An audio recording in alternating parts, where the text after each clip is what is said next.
And in many African countries, these outfits are formed on the basis of ethnic affiliation. Your typical African political party is simply an assembly of ethnicities. And in many African nations, you will discover that what we call elections is simply an ethnic census to determine which ethnic group is larger than the other. It is Julius Nyerere of Tanzania who said it.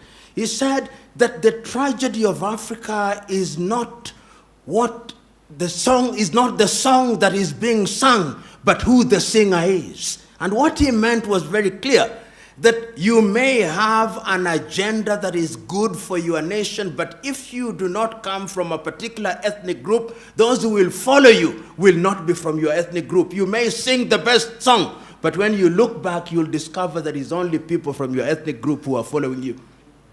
And when you have such a situation, the design is inherently conflictual. And that is why, therefore, when you look at Africa today, you discover that after every election cycle in many African countries, there is conflict. Because you go into the election, or the political parties go into an electoral process on the basis that we must win, and if we don't win, the elections have been rigged. In other words, we place so much premium on the presidency, and you'll see in many African countries, entry into government is like winning a lottery. It is winning a lottery because it gives you access to resources. And therefore people claim the president. If you are in a country, say, and one of your own means a son, they are normally sons.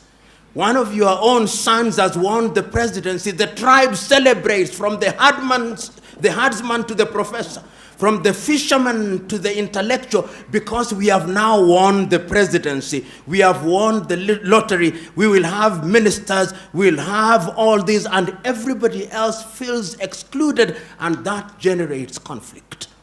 And we have seen it, whether if we don't see it in Gabon, we see it in Guinea-Bissau. If we don't see it in Guinea-Bissau, we see it in Kenya. If we don't see it in Kenya, we see it in South Sudan.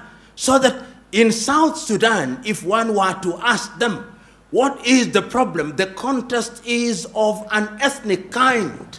They are contesting because one of our own must occupy the state house. And that is why, therefore, you see, under the guise of democracy in a number of African countries, we create offices which are sinecures.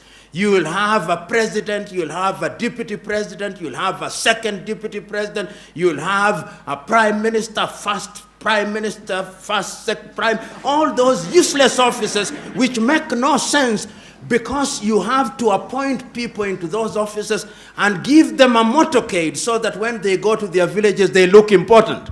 And the people own them as ours.